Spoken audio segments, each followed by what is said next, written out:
Alright, ladies and gents, and welcome on my channel again. I'm Phil today with Robbie Fields, owner of Posh Boy Records, which is my label as well. We started collaborating a few years ago, and we released a couple of songs, right? 3, 4, pretty much. We released 3, 4 songs together. Hi Robbie, how you doing? I'm great. Here I am in your country. Yes. In Rome, stranded. I've been here 6 months and I'm not leaving anytime soon. Of course. Please don't tell the police about me. No, of course. I'm under the radar. Kind of similar to how Posh Boy music is. Yes. Or Posh Boy Records, if you prefer. We're mostly under the radar. If you ask any teenager in the street, who? Yeah. Yet, I've worked at times with some very famous people. I usually say, well, I'm the only company besides Sony that has a track from the Bangles. You launched Social Distortion as well. You know in the some days. of these. Yes. Yeah. Then there are a lot of groups that the weirdest people, they know of them. And the by far and away the most popular, most successful group for me was and is Agent Orange. Agent Orange. And anybody who's carrying a skateboard, the odds on they have a mixtape with Agent Orange on them. And Agent Orange have been in numerous films, soundtracks, numerous extreme sports videos. So I've done very well from them. And then nowadays, I might say, oh, have you ever been on Norwegian cruise lines? Yeah? Do you know my artists, Phil and Keysha? Who? Hey. The other night, I was watching the movie The Dirt, right? About Motley Crüe. And the movie starts saying like 1981, Sunset Boulevard, LA, Whiskey a Go-Go. So you were basically there during that time, No, I right? was there. I had a lot of connections to it. First of all, one of my groups, the Stepmothers, they opened for Motley Crüe many times, and this kind of bittersweet thing was that everybody would agree who was there was that the Stepmothers were a lot better. Oh my God. Much better. I mean, Motley Crüe, it's a statement. nobody yes. could really fathom their initial success. Nobody. Which year was it? But they were very heavily backed right from the beginning. The group was put together by somebody who was putting them on a wage immediately. I think it was $150 a week. Really? Yeah, they were very heavily backed, but that was the story with any of the metal groups. And that's really the reason why Posh Boy didn't have metal groups signed. I couldn't sign metal groups. I had no money. These guys individually had more money than me. Wow.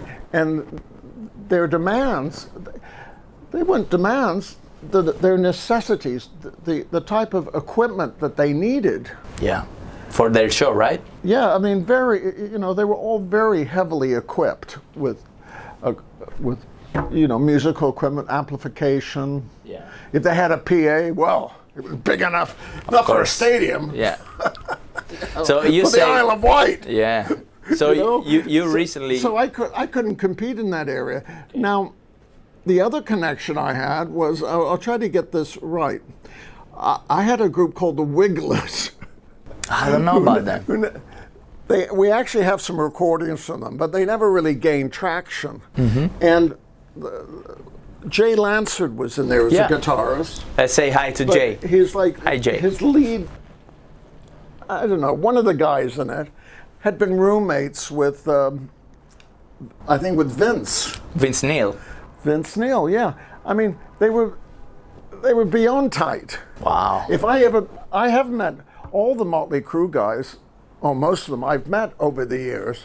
And as soon as I mention, who I am or that, I'm friends. Oh yeah, man, Wow. Because it goes back to their earliest days. But I was very heard about that film, The Dirt, because I thought it was yet another missed opportunity by Hollywood to do a cinema verite film, where it's actually fairly realistic. And to be realistic, they have to have the right music. Not just, obviously, they have to have Motley Crüe music, but all the other music. So we were shined on. Not one of our recordings, Yeah, I remember. even well-known ones that could have been used, was used. We didn't have any interest for them. Or maybe I did. I think it was one of these cases where they contacted me and then they didn't follow up. But if I open up my computer, it's to bring up Spotify, because what I did in a fit of pique was to do an alternative soundtrack for The Dirt. And you did, right? I did it, but the captions are pretty hilarious for what I did. So here, you see, we start off with the Simpletones anthem, California. And we say, and this is the opening shot, Nikki Sixx is shooting heroin. Then we have Nikki Sixx's home, where we go outside his bedroom and we see his home. It's suburban California song, and we introduce it with a song called the Earthquake Song. From? A group called the Little Girls, and it was very successful one year. It was on American Bandstand all summer. So it's not unknown. Then we have some of these other ones are pretty funny. Nikki Sixx's mother complains about T-Rex. So we have the Adolescents performing Amoeba, that was a big hit in LA at the time. And then we switch to Tommy Lee, who was once handsome. And it's the Stepmothers performing a Kim Fowley song. All the kids on the street sing the same. I can't sing anyway. And then, so we have, I did all these little captions. And then there's a famous scene, maybe you should talk about it, when the band meets Tom Zutaut, the A&R guy. Oh, the guy from the record deal, right? Yeah, the record deal. That's what I wanted to ask you, actually. That's how it worked back then. Like, you play on a club, and just like it happened with us, like you just show up there, hey guys. The big selling point of that scene, they show one of the guys banging his wife or girlfriend, right? Yeah. Yeah, so I can believe it. So they say the song I picked for true. that scene was "You Make Me Feel Cheap" by Channel 3. Okay. And which record label was that? Which record label was that? For the songs I mentioned? No, from Motley Crüe. That guy. Was that Geffen? Oh, Geffen. Was that Geffen? Of course. I mean, I never bought one of their records. Geffen got Guns N' Roses as well. Might have been Geffen. Probably, I'm not sure. I could go Google it. I don't know. I think I mentioned in the past, Motley Crüe were extremely well financed. I mean, who knows what the story, whether there actually was a bidding war or was that all made up. At the time, it was portrayed as a bidding war. I think it was real. I mean, they were real. Well, I don't know what it was based on. That's what, to me, didn't make sense at the time. And in fact, Rodney Bingenheimer, the DJ, he treated the whole thing as a running joke, the rise of Motley Crüe. He didn't really play that kind of music, but they were still promoting themselves to him. And he just treated it as a running joke in Hollywood hyperbole, in promotion. It wasn't like with Van Halen. A few years before, Van Halen exploded out of their suburb, the San Gabriel Valley. I mean, they would play backyard parties that were monster events. So by the time they played the Whiskey, Yeah. they had a huge following, and they already had. It was obvious. They were going to be huge because they were already writing catchy songs, and then they had two great players. Was it real that Gene Simmons discovered them? Who did? Gene Simmons from Kiss discovered He might them? have. I don't know. What did they say about that? They say that he discovered them and he brought it to the... I don't know. I don't know. Gene would hang out. I mean, Hollywood, this is 1976, 1977, and I arrived back in California, where I was born, but I'd been absent in Europe, and I arrived back September 77. And I started going to the Whiskey again, and it was quite extraordinary how guys who had been big rock stars only 5 years before were now just hanging out outside the Whiskey. Oh, they could get in anytime, but they would just hang out. But it seemed to them that their careers were just about over. And I can tell you an absurd example of this was in probably 78 or 79. I'm managing the Simpletones. I'm not yet a real record producer. I'm just the manager, no label. And a guy comes up to me and he says, "Hi, I'm Mars Bonfire. Would you be interested in your group covering one of my songs?" Now, do you know who Mars Bonfire is? Not really. He wrote a couple small songs for a group called Steppenwolf. Okay. One was called Born to be Wild, and the other was Magic Carpet Ride. Yeah. I mean, just huge songs. But in 1977, he thought it was all over. And he wasn't the only one. That was great. Great story. If you say, "Well, Gene Simmons said this," I can believe it. That people like him were hanging out outside the Whiskey. It could happen back then. That's why It was very easy to bring them inside the Whiskey to listen to your group. Wow. And in a way, all you had to do, if you were a Phil Perietti trying to make it in Hollywood, you go start having dinner every night, pizza.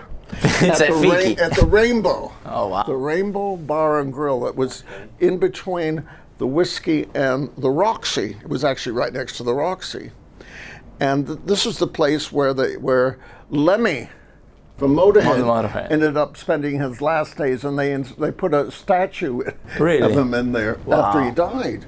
So all you had to do was hang out there, and you'd meet all because they were rock there. stars of your dreams. Ones who lived in LA, and ones, from time to time they would drop by their record companies or other people to pick up a check. That just sounds like a dream, right? Yeah, I mean, can you imagine? We used to pick up checks. We used to pick up checks. Other guys would pick up, I suppose, bags of cocaine. Wow. From Hollywood. But we used to pick up checks from companies. None of this, wire transfer stuff. They could have, but no. We'd pick up checks or even cash. That's how it's supposed to be, right? The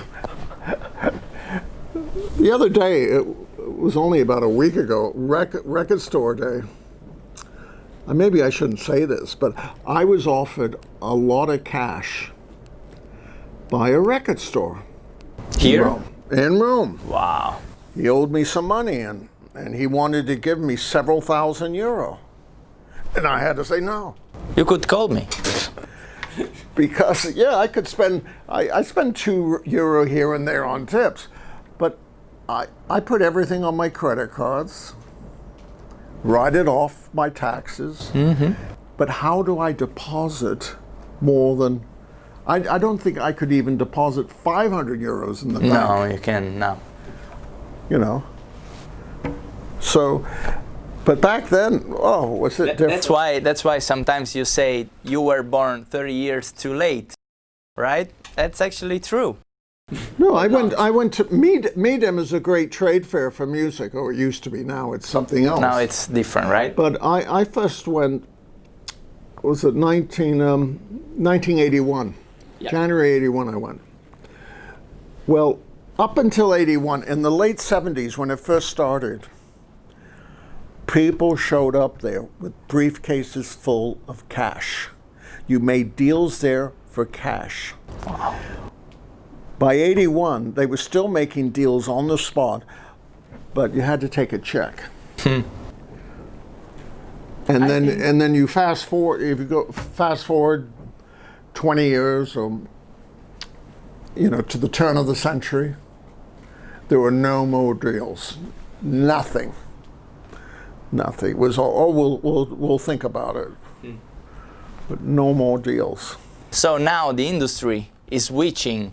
Who cannot really make it into the music industry on the cruise industry, right? Just like myself, pretty much.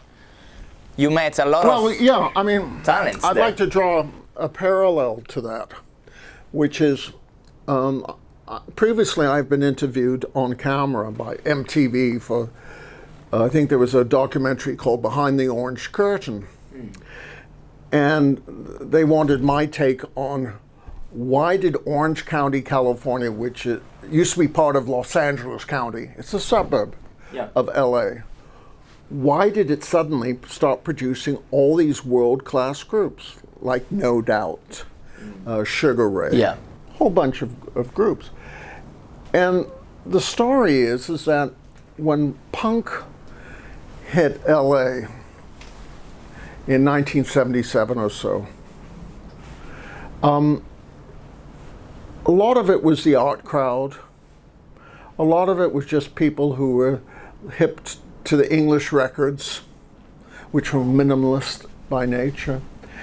There were very few professional musicians taking part, one or two, and they kind of had to hide their talent, as it were, to fit in. But by the mid-'80s, certainly by the mid-'80s, if not before, you started having the truly musically gifted teenagers who previously in the 70s, they had gone for Van Halen type rock, for prog rock. They had gone for more mainstream versions of music. Nice. And suddenly, by as early as the mid-'80s, they were now signing up to be in punk groups. And the level of musicianship just rose exponentially. Can you name any of the big names in the punk scene of that years? Well, it's like the beginnings of it. Beginnings, of course. I mean, I think if you look up the Offspring, they probably got together in '86. They didn't actually break until '94. Yeah, I didn't know. But, things, things are almost never overnight successes. Of course. Almost never. But the seeds have to be planted. Of course.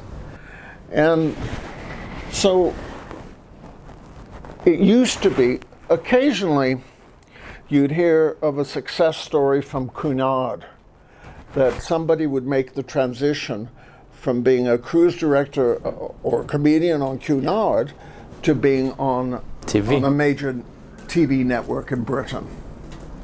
So that used to happen, but you're talking about Crüe now. Of course. The creme de la creme, and all that. But by and large, for the working musicians, they were kind of looked down upon. Yeah. They were taking the safe option. Wow. Not the guest artists. I mean, the cruise lines, like Crüe, always had great guest artists. But the working guys, the guys like you, Phil. I kind of know. I mean, we've been on Regent. Regent is pretty much like Crüe, right? Oh, Regent, of course. Upscale, sure. Actually, I think we've jumped ahead of ourselves here. because I have to explain how I came to meet you. On the Jade, right? You know, most winters now I spend cruising, and it's not relaxing by the pool for me, though I do some of that. I look forward to nightlife, to entertainment. And there are some great artists who are coming on board the ships as guest entertainers, but there's also some pretty damn good ones who are on 8-month contract, on long-term contracts, who are grinding it on a daily basis. And I got to say, it's not everybody up to that standard. Not everybody. A lot of them leave me cold. But somehow, someone, I got sucked into your orbit.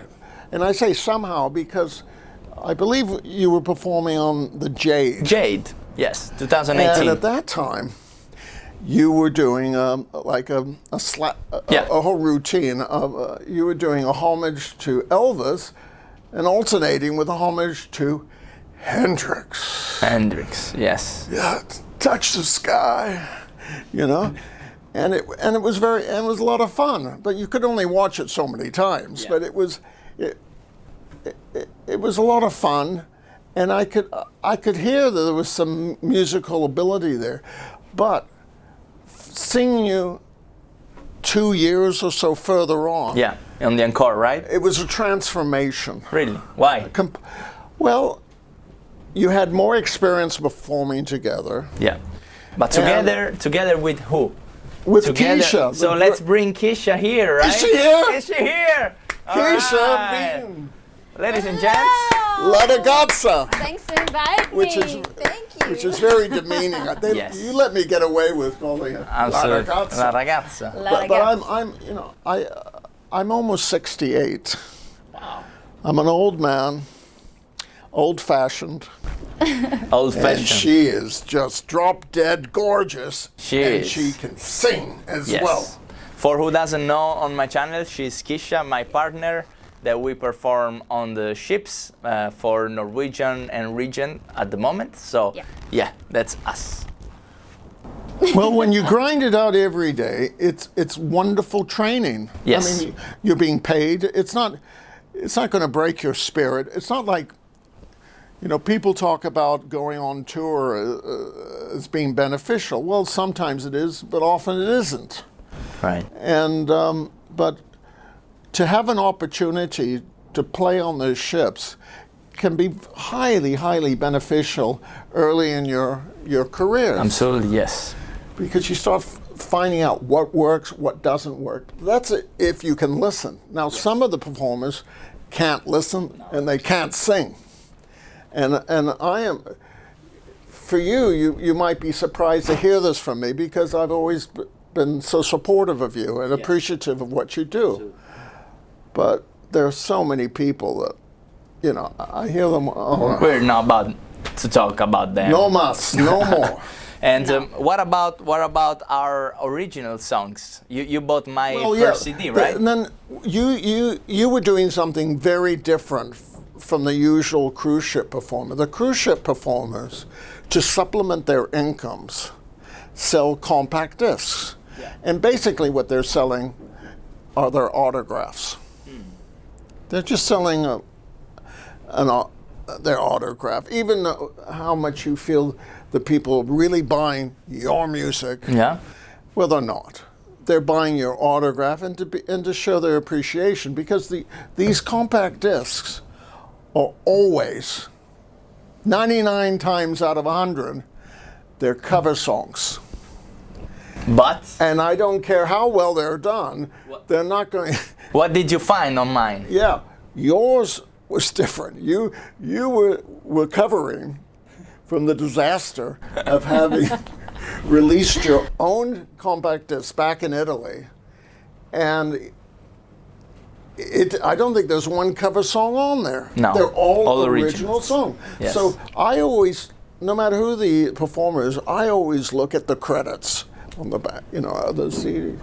And when I see it's just cover songs, pass.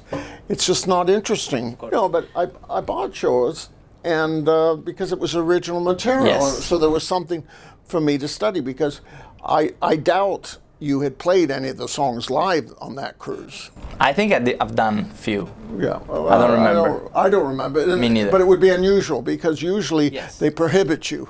No, they don't. But They don't, you know, no. if Okay, If so you wanna anyway, do it, you can. I get your compact disc, and I call out to my son, "Son, I need Son. you," because his laptop always has a DVD drive. okay, So now I'm checking out the music, and then as you know, I came back to you with notes. yes, Which were. I remember. You know, I won't say Yeah. the negative stuff, but No, I won't say the negative stuff, but I say, Phil, you've hidden the two best songs.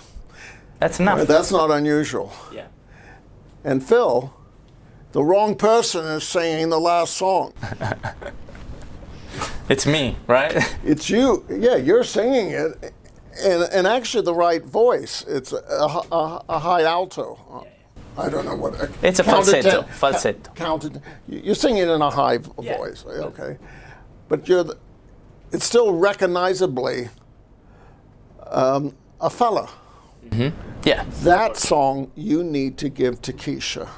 In fact, we did, right? And you went away so many months later, and you came back with a hit record.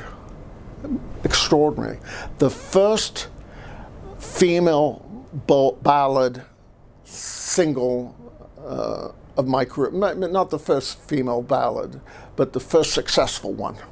That's nice. First one that we were able to hit out of the park. I sent it to Sirius XM, Yes. with whom I have a relationship, and the director of programming there, it's her job to direct it to various channels she thinks it will fit. What's the name of the And song? even she was shocked. She was shocked that I sent it to her, and within 10 minutes we had an answer. An answer. I remember. And it was for the Blvd channel of Sirius XM.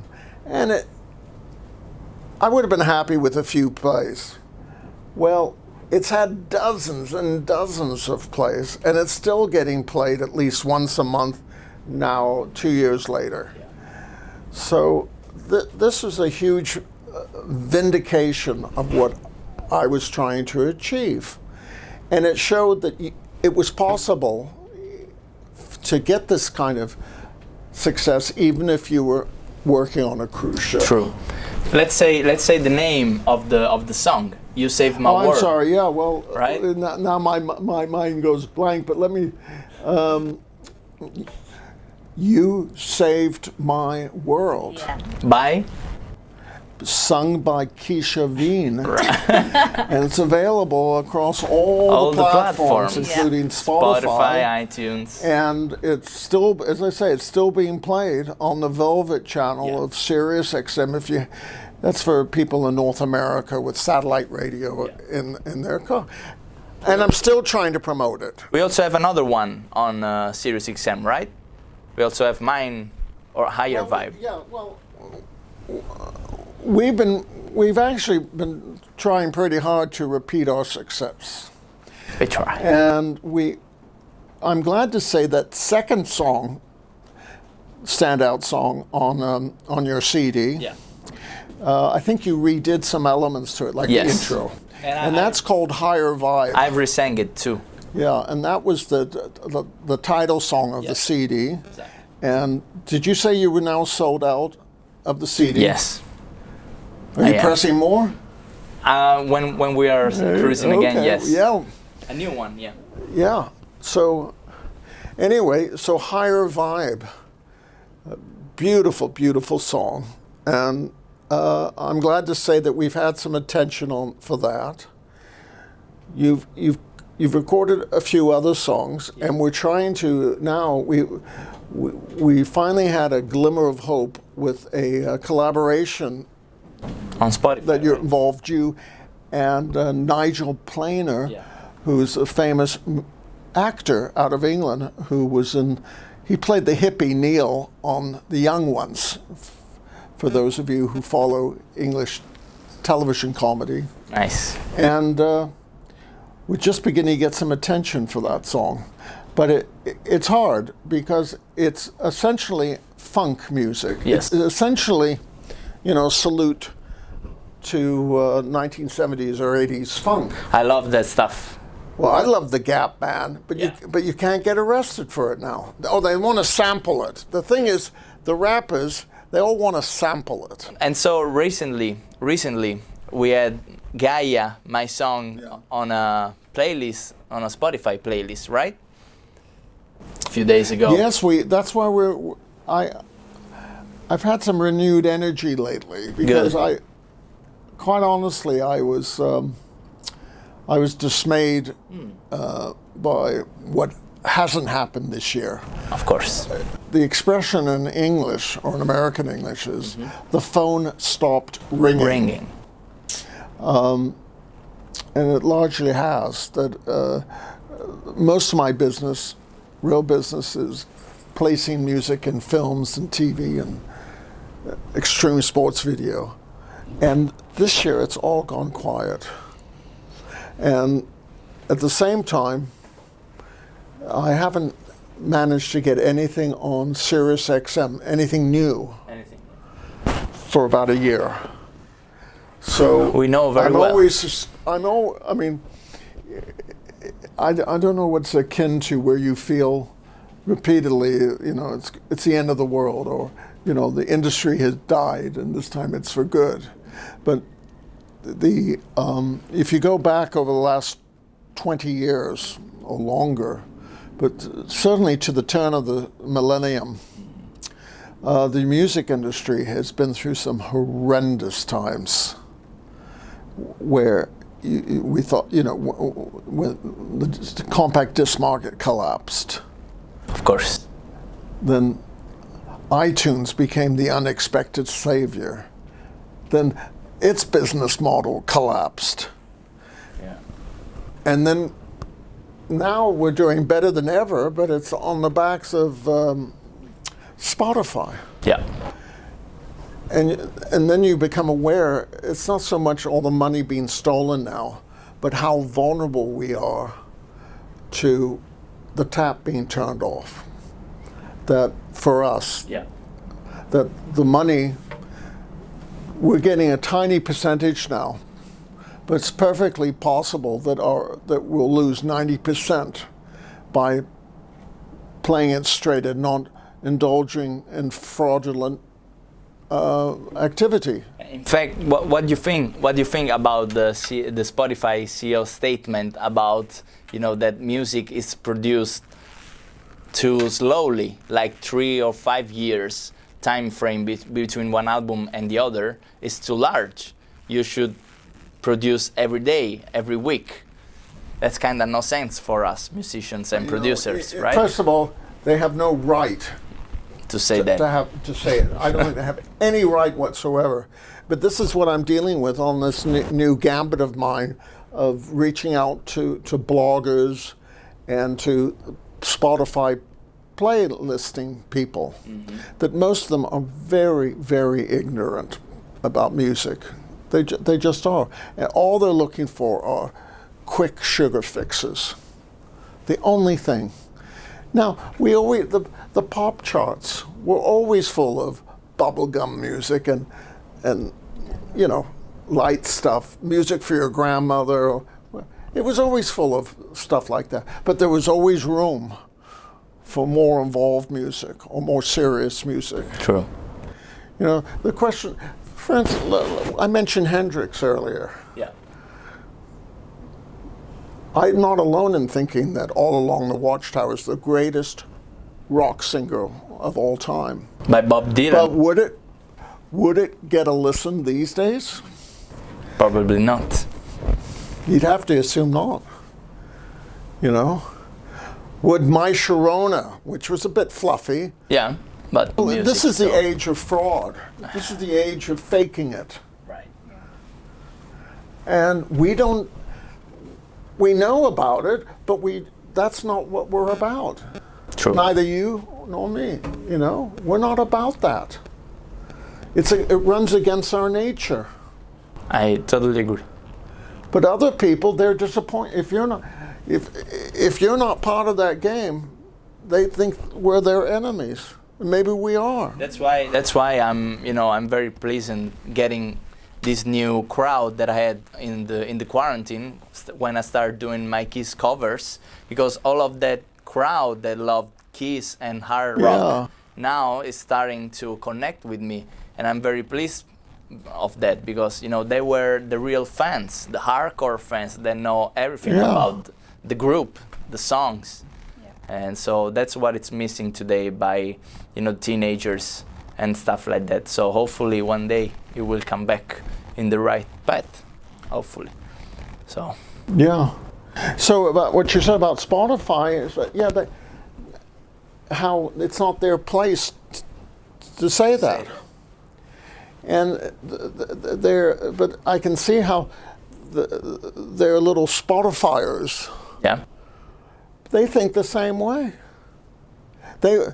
Because they think it's their right, their obligation to tell us how to produce our music, not to say whether they like it or not. I'm not. Right.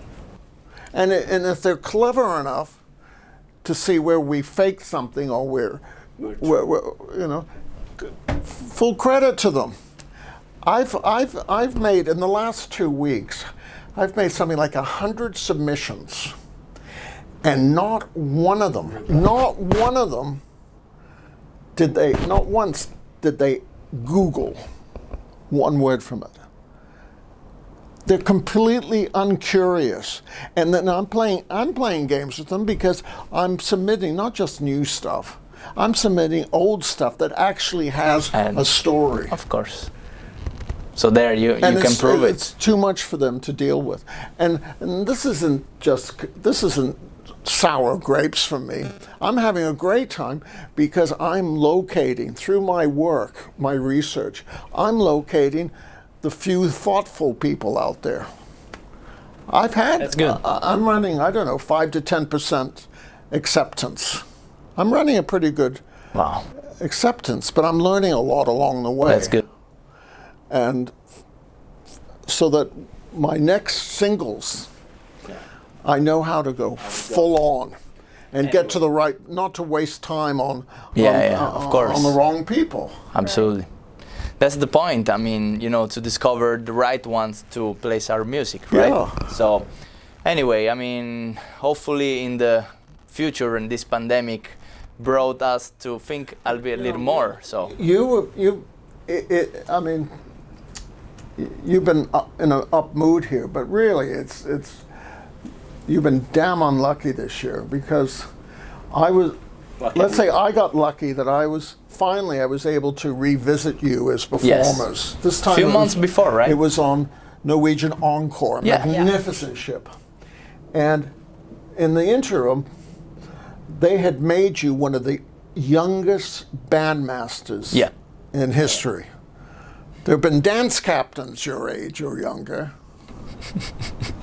I don't know. Bandmasters, bandmasters, it's unusual for one in their 20s. True. Bandmaster on a newer ship. I mean, on the a brand new ship. Yeah, brand new. No, they gave you a huge amount of responsibility, and boy, did you deliver. And I mean, you were justly proud that you hammered together a show, a pool party show called Ocean Music Fest. World Music Festival. Ocean Music Fest. Sorry, I have to say. You hammered this, and I have to admit, most of those pool parties I avoid. But yours. But you like that. Yours was a can't miss event. Thanks, Rob. Thanks. And very difficult undertaking, because you had so many musicians to pick from. Finding the right combination. Right songs. And you made a star out of that Colombian bass player. Luis. Let's say hi to Luis. Hi, Luis. Terrifically nice guy. And anyway, you once a cruise, which was once a week, you had the sensational show upstairs. Yes. In which you featured, you and Keysha featured, but there were plenty of other talented people. Yeah, everybody on the ship was great. And then you had your own show. You made it into the main room, didn't you? The main theater. Once because we had bad weather, and so we were unlucky but lucky to do it on the showroom. But normally you were sensible enough to go for that nice, cozy bar. Not the atrium. No. The sugar cane. You were in just a lovely room, bar, dance floor. Sugar cane. That's where. And it was always standing room only when you were performing. She cried more. I have to say we play kind of unusual music, but that's what you were saying before. You cannot fake it, so you have to be true to what you do. So that's what we do. We had a really nice time together, Rob, going all over your golden age of the 70s and 80s in LA and talking about the cruise industry as well. Rob is, like I said before, our record. Do you think we could handle a trans-Pacific cruise together? Do you think we did? Not together. We haven't done transatlantic. No. But I'm talking about like longer, like 30 days. Could we handle 30 days? I did on Regent. We did from Lisbon to Cape Town. You should have been there. Did you have any friends at the beginning? Yes. Were they still your friends at the end? Yes, of course. They used to bring us chocolate, so that's fine. Yeah. No, I'm looking at. There's a world cruise, round the world cruise, departing from Civitavecchia beginning of January. 360 days. MSC, and the first segment is to San Diego, San Francisco. The second segment is to Tokyo. And then it keeps coming and coming. Nice. I would love to do that, but pretty demanding. Yeah, I could handle, I think, maybe one of the first two segments. Phil, Keysha, thanks so much, thank guys. Thank you so much. For hanging out with us. Arrivederci. Arrivederci. And don't forget to subscribe to my channel down here. This is Robbie Fields from Posh Boy. Phil and Keysha here, guys. Thank you so much. See you soon for the next podcast. Bye. Bye. Ciao.